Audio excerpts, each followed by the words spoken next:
Scoppia la rete idrica ad Agrigento, in piazza Vittorio Emanuele, tanti disagi per i cittadini. Immediato l'intervento riparatorio da parte dei tecnici. Stamani in corso l'assemblea dei sindaci dell'AICA, dovranno decidere sulle dimissioni dell'attuale CDA. Probabilmente si andrà verso un nuovo organismo tecnico che gestirà l'azienda consortile. L'area progressista di Agrigento chiede un consiglio comunale straordinario sull'aumento delle tariffe idriche, raccolte 500 firme. 12 milioni e mezzo destinati dalla Regione alla crescita delle imprese siciliane, il bando sarà gestito dall'IRFIS. Un pestaggio e una lite ad Agrigento, evitato il peggio, un 47enne in ospedale. Condanna a 16 anni e 8 mesi nei confronti di Stefano Nobile, il favarese che uccise Francesco Simone per dissidi tra vicini di terreno. Un vasto incendio ha colpito le abitazioni a Montallegro.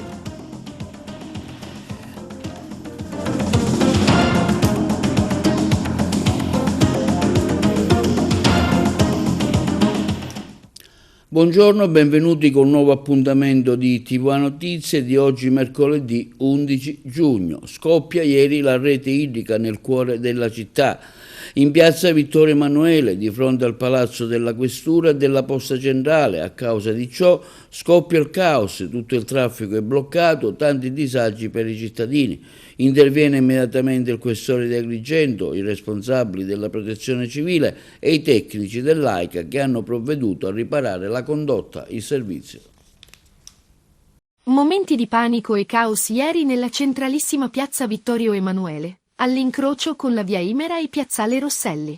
Un pezzo d'asfalto è letteralmente esploso a ridosso della scalinata della Posta Centrale, proprio di fronte alla questura di Agrigento, per lo scoppio della conduttura dell'acqua posta nel sottosuolo. L'arteria è stata ricoperta di giallo. Pare si sia trattato di acqua e fango. Sul posto si è immediatamente recato per il coordinamento delle operazioni il questore Tommaso Palombo e il vicario Carlo Mossuto, tecnici di AICA e la protezione civile. L'alta pressione ha causato il sollevamento dell'asfalto. Dalle verifiche effettuate da AICA, vigili del fuoco e personale della protezione civile comunale, non vi sarebbero altri rischi di cedimento del manto stradale. Qualche ora dopo è stata ripristinata la viabilità in quello che è un centro nevralgico per il traffico cittadino. I lavori di ripristino sono stati immediatamente avviati da una squadra di operai, coordinati da alcuni tecnici specializzati, che ha provveduto a transennare la strada e ad avviare lo scavo per riparare la perdita. Intanto si è proceduto alla riparazione. Poi, quando sarà il momento e tutto sarà in ordine dal punto di vista tecnico, si procederà anche qui con il cantiere per ammodernare la rete idrica, ha detto il primo cittadino Franco Miciche a margine di una riunione nella sede AICA con i tecnici per capire meglio la natura della rottura. Mario Versa, punto a capo, cosa ne pensi di quello che è successo ieri, di questo scoppio? È stato un incidente? È stata causato da qualche impiegato che magari ha sbagliato la manovra o cos'altro?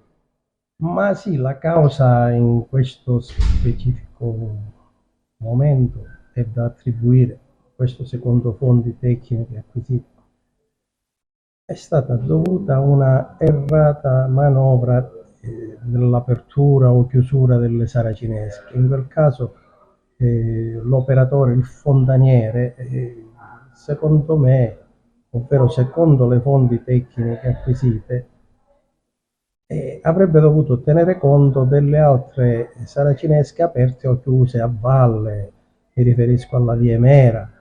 Ci sarà stato il famoso colpo di frusta che avviene in questi casi e quindi questo ha provocato un aumento di volume all'interno dei tubi e con le reti che sono combinate come vuole Dio, ragione per cui la rete idrica che stiamo ancora aspettando il rifacimento della nuova rete idrica, i tubi, le tubazioni sotterranee sono combinate così come sono combinate fra le getturrite, ha provocato questa fuoriuscita violenta di flusso di liquido, di acqua. Ci fa ridere o piangere talune affermazioni. In un primo tempo abbiamo sentito il sindaco comunicare che si sarebbero spostati i lavori dell'inizio del rifacimento della nuova rete idrica, per la quale ancora non ci sono decreti, per quello che apprendiamo. Non ci sono decreti al riguardo di questi finanziamenti, ci sono solo anticipazioni, 10 milioni di euro, eccetera. Avrebbe dovuto spostare il cantiere che dicono che sia fermo, quello che hanno inaugurato ultimamente, no? Quando hanno tagliato il nastro. Avrebbero dovuto spostare questo cantiere in zona Piazza Vittorio Emanuele. Poi alla fine ho sentito un'altra dichiarazione contrapposta del sindaco, è tutto a posto, era solo un buco, è stato riparato il tubo ed è ritornato tutto alla normalità. Normalità che come cittadini non vediamo assolutamente, dato che abbiamo numerose vie chiuse proprio per dissesti sotterranei di passaggio fognario o liquido. Abbiamo una città disastrata, all'AICA, ad aspettare la decisione dei sindaci cosa diranno rispetto alle dimissioni annunziate dalla CDA. Aspettiamo, vedremo l'esito, vedremo come finirà questa telenovela.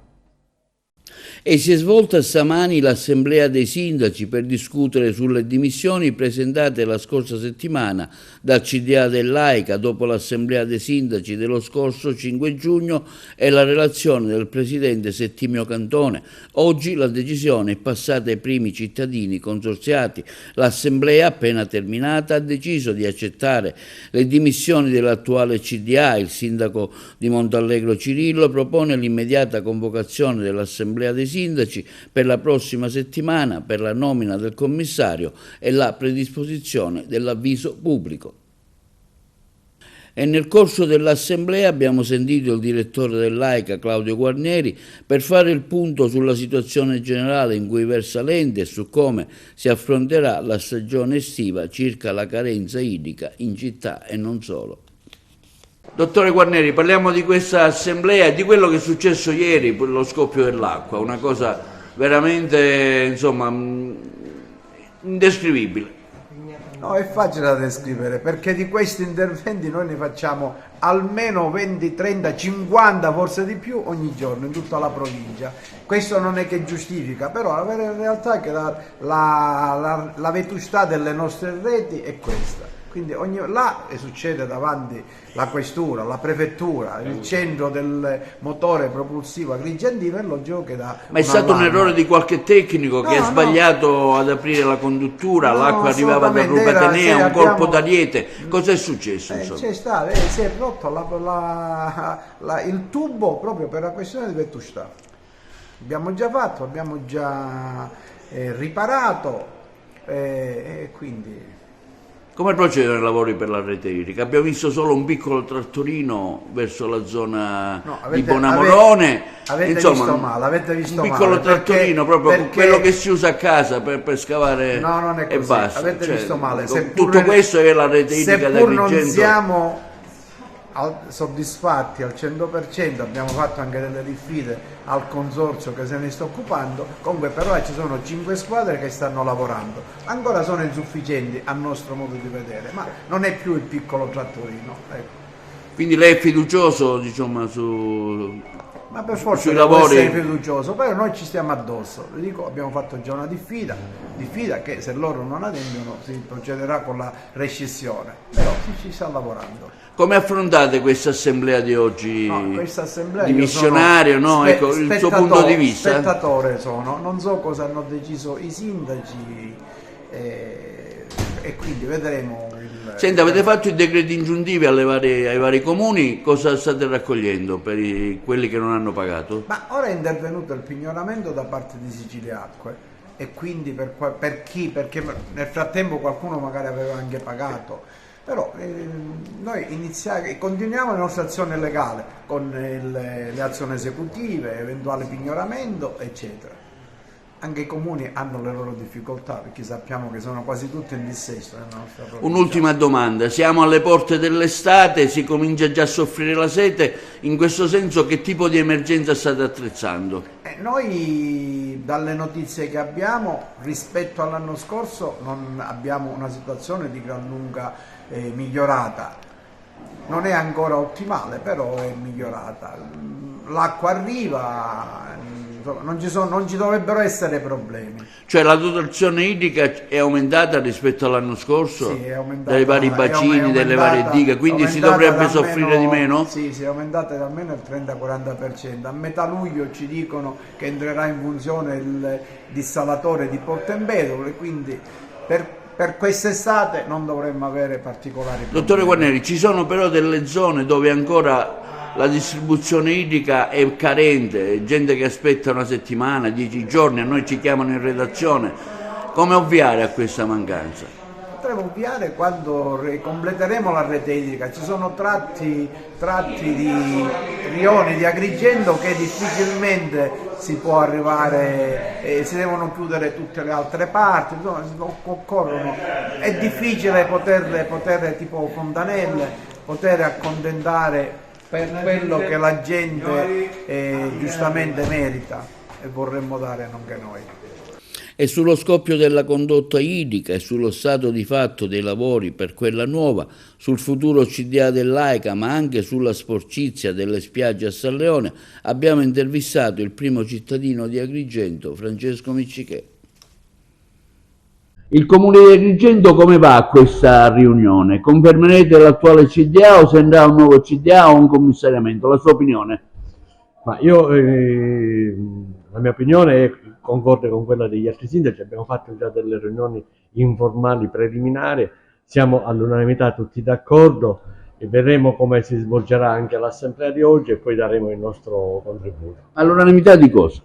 Non posso prima della riunione dare delle aspettative, poi vediamo, dai. Sindaco, un parere su quello che è successo ieri, una cosa veramente no comment, insomma, scoppia la tubatura dell'acqua in pieno centro con tanti disagi, insomma ancora una volta Agrigento va su tutte le testate nazionali per una informazione negativa. Ma perché no comment? Scusatemi, però in città si sta lavorando per la nuova rete pubblica. È uno dei tanti tubi, impianti vetusti che ieri ha ceduto.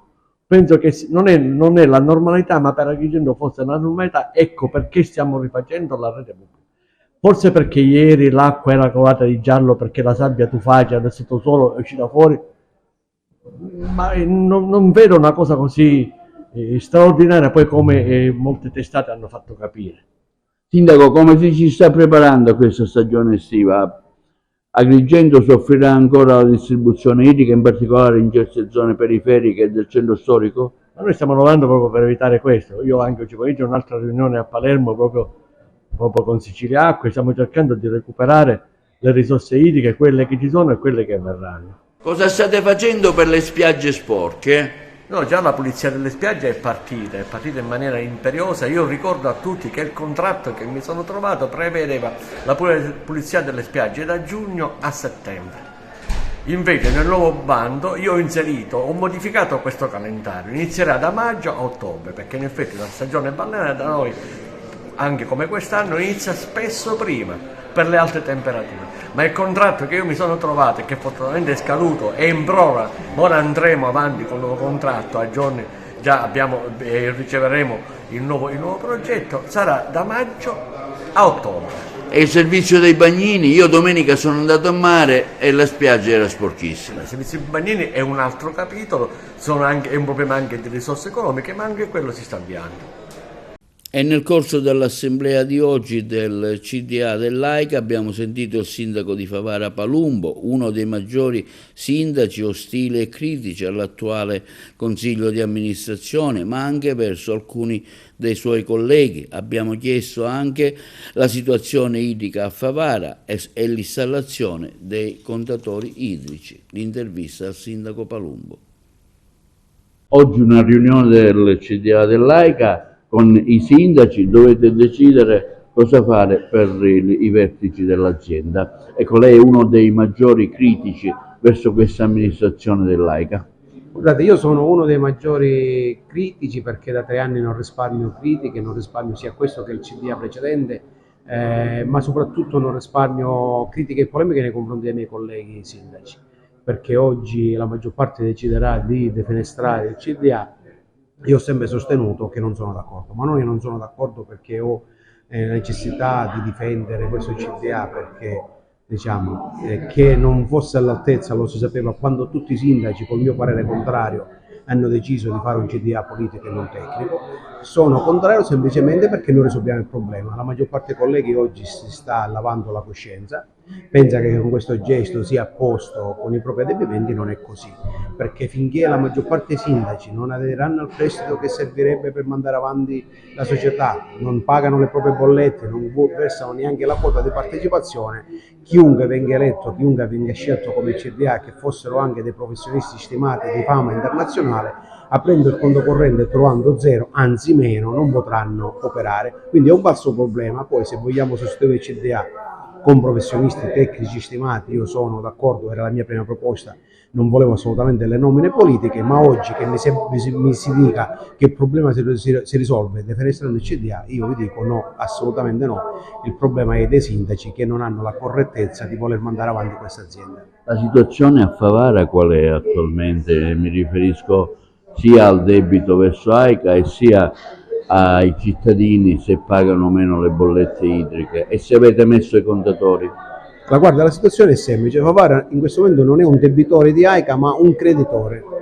Noi avanziamo circa 480.000 euro dalla società dovuti al prestito che abbiamo versato di 860.000 euro 2 anni fa e che stiamo recuperando ogni anno tramite la compensazione delle bollette idriche. Quindi il Comune di Favara è uno dei pochi a essere totalmente in regola con il prestito e con il pagamento delle fatture. Infatti noi abbiamo già risposto a Sicilia Acque che da noi non ha niente da pretendere.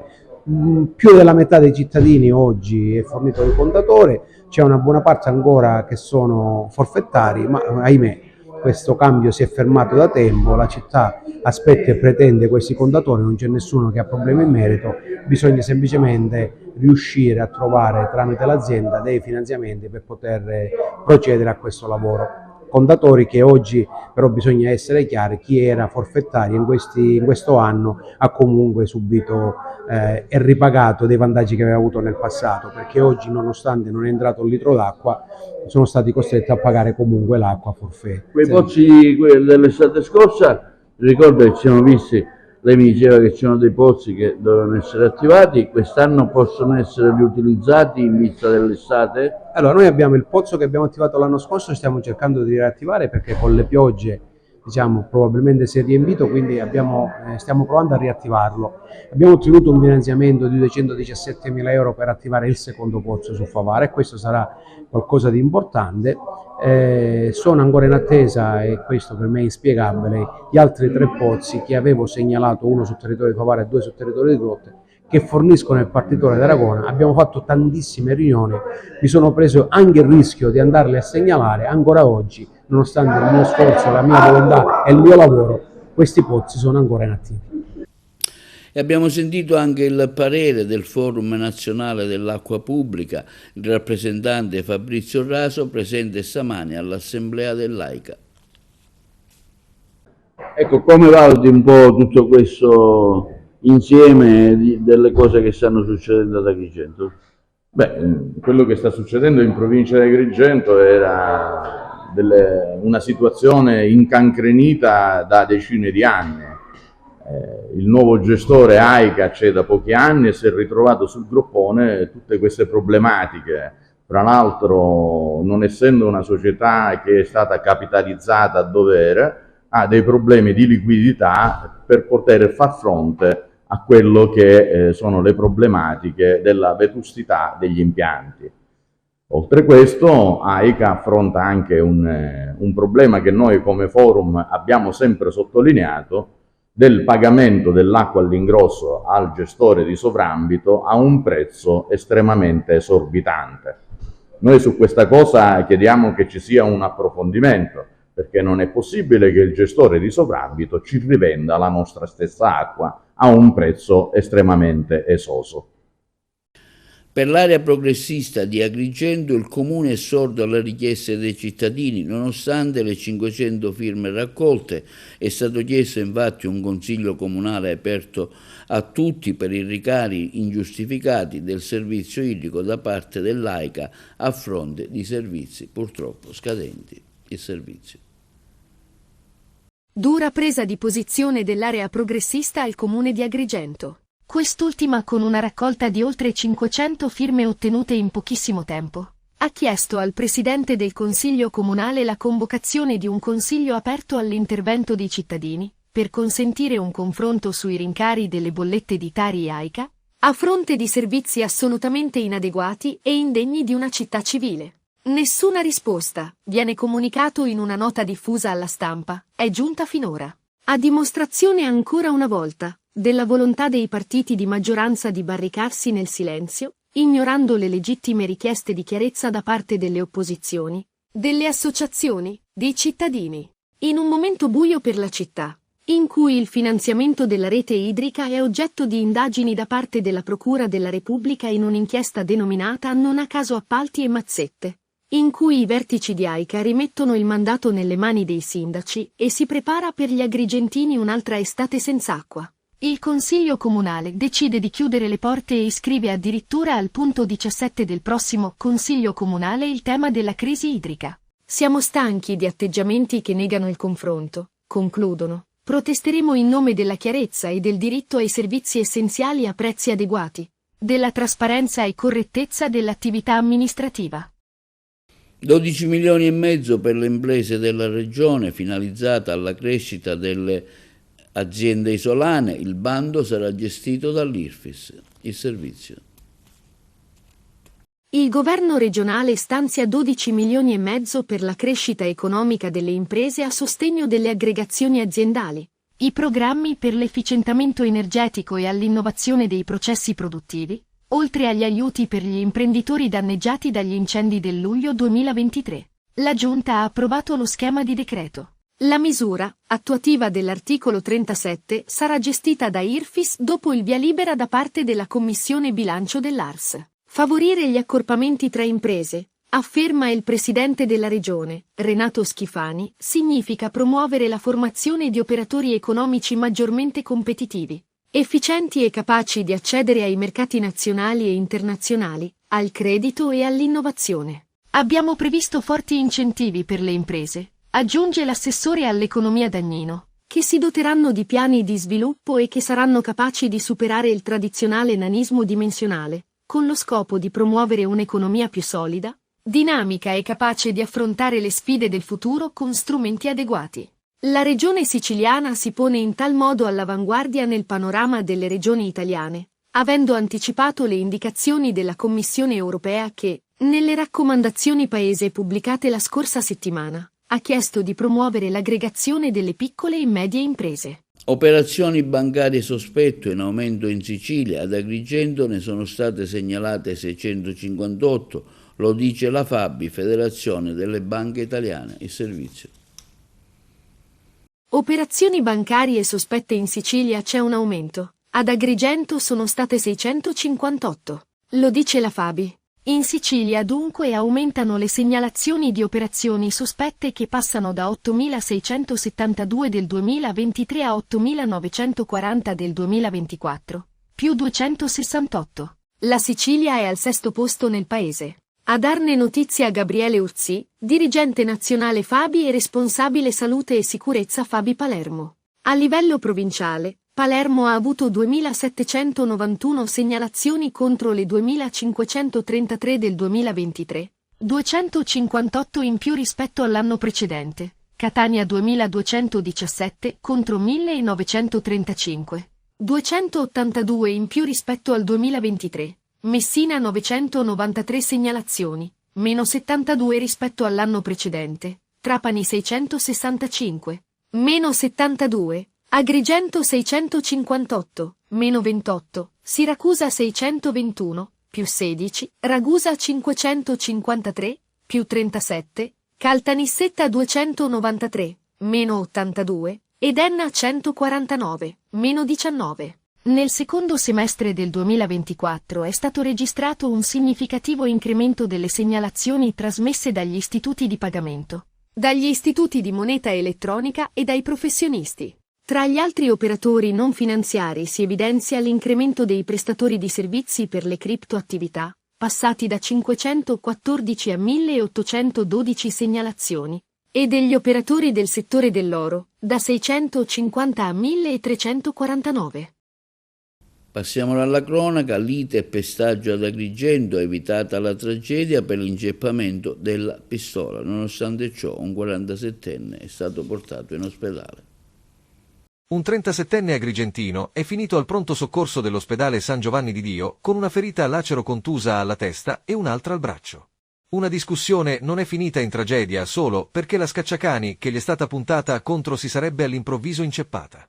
I medici hanno dovuto applicargli 40 punti di sutura. L'uomo è stato aggredito ieri notte nel centro storico di Agrigento, pare da un immigrato. Sul caso hanno già avviato le indagini i poliziotti della squadra mobile e della sezione volanti della questura. I due avrebbero avuto un litigio per motivi sconosciuti. All'improvviso sarebbe saltata fuori la scacciacani. L'aggressore avrebbe provato a sparare 2 o 3 volte, ma la pistola si è inceppata e a quel punto l'avrebbe utilizzata per colpire, con il calcio, il 37enne alla testa. Quest'ultimo è stato soccorso dal personale sanitario del 118 e con un'ambulanza trasferito al presidio ospedaliero di Contrada Consolida. Da lì a poco è iniziata una vera e propria caccia all'uomo per identificare e risalire all'autore del violento pestaggio. Inflitta la condanna a 16 anni e 8 mesi di reclusione nei confronti di Stefano Nobile, il favarese di 59 anni, accusato dell'omicidio del 69enne rivenditore di auto Francesco Simone, ucciso con 5 colpi la mattina del 7 dicembre del 2023 in contrada Poggiomuto. La sentenza è stata emessa dal GUP del Tribunale di Agrigento Giuseppe Zampino al termine del processo celebrato con il rito abbreviato, accolta la richiesta dello scorso aprile del pubblico ministero Maria Barbara Grazia Cifalinò, formulata al termine della requistoria. Nobile, accusato di omicidio premeditato, detenzione illegale di armi e ricettazione di una pistola, dovrà anche risarcire con una provvisionale di 50.000 euro la moglie e i figli della vittima. Altri 30.000 euro andranno invece al fratello di Francesco Simone. Tutti i familiari si sono costituiti parte civile con il patrocinio dell'avvocato Piranio. La svolta dell'inchiesta è arrivata a conclusione dell'attività investigativa dei carabinieri di Favara e non solo. Le indagini si sono concentrate fin da subito a dinamiche originate da banali e futili motivi che avrebbero scatenato la furia omicidia dell'assassino. Quella mattina Simone era stato colto di sorpresa dal killer, è stato raggiunto da 5 colpi di arma da fuoco a canna morta, quello mortale in faccia. Il delitto sarebbe maturato per dissidi tra vicini di terreno e in particolare per un cancello e una stradina di passaggio. Un vasto incendio colpisce il paese di Montallegro. Inferno di fuoco nei pressi di Montallegro sulla statale 115. Le fiamme lambiscono abitazioni e aziende.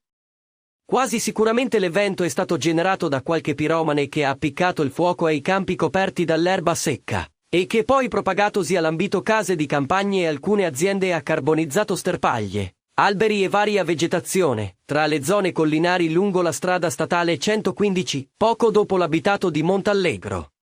Sono stati alcuni passanti a notare fiamme altissime e fumo. Spaventati per l'avanzata veloce del rogo, complice il caldo di questi giorni, hanno allertato il 112. Le lingue di fuoco, in pochissimo tempo, si sono avvicinate pericolosamente ad alcune costruzioni rurali, venendo bloccate dagli uomini dell'antincendio. L'acqua sparsa su diversi punti ha evitato che l'incendio potesse estendersi ulteriormente. Linea alla regia per la pubblicità. Denunciato un imprenditore edile nel Messinese per irregolarità riscontrate dalle forze dell'ordine nel corso di un controllo in un cantiere. nell'ambito delle iniziative finalizzate alla prevenzione e alla repressione dei reati inerenti alla sicurezza sui luoghi di lavoro e l'emersione del lavoro nero, proseguono i controlli disposti dai carabinieri del Comando Provinciale di Messina insieme ai militari del locale Nucleo Ispettorato del Lavoro. In particolare, i carabinieri della Compagnia di Sant'Agata di Militello e del Nucleo Ispettorato del Lavoro di Messina hanno sottoposto a verifica un cantiere edile allestito a San Marco d'Alunzio. Dopo l'accesso, i carabinieri hanno effettuato una verifica in tutti gli ambiti ove potevano emergere eventuali situazioni tali da mettere in pericolo la sicurezza e la salute dei lavoratori.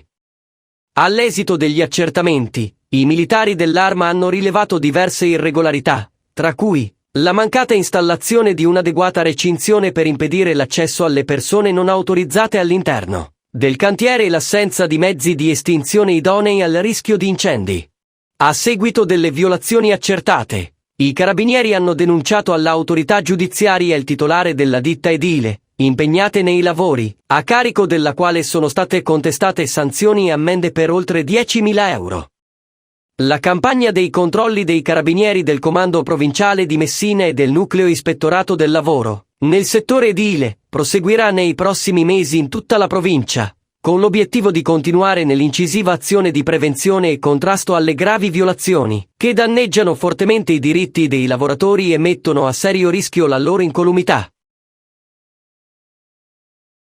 Forum sul mercato immobiliare a Palermo, tenuto ieri da parte di Tecnico Casa, i colleghi di Palermo. Qual è la finalità di questa conferenza stampa di oggi? Da cosa nasce e qual è l'obiettivo principale? Vogliamo informare tutti gli utenti interessati al mercato immobiliare e l'andamento del mercato a Palermo. Crescono gli acquisti per investimento a Palermo, è trainante il mercato del centro storico che si dimostra sia vivace ma anche in alcuni tratti, in alcune zone dello specifico, anche abbastanza competitivo fra gli interessati a questo mercato. Le riqualificazioni che hanno interessato la città sono un grande appeal e continuano ad essere un grande appeal per gli investitori. Il 64% delle transazioni effettuate nel 2024 e registrate dalle nostre reti immobiliari hanno visto destinarsi l'acquisto per la prima casa e il 36% invece l'acquisto per investimento. Anche il mercato degli immobili per l'impresa è un mercato in ripresa.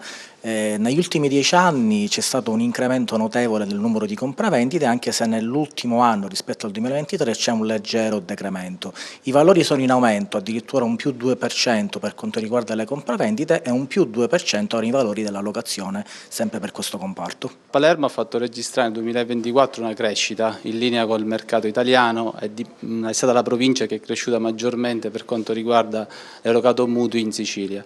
Insieme a Catania rappresentano il 60% dell'erogato in Sicilia e tutto questo è stato generato dal fatto che nel 2024 è iniziata una discesa dei tassi di interesse che erano cresciuti dal 2022 fino al 2023.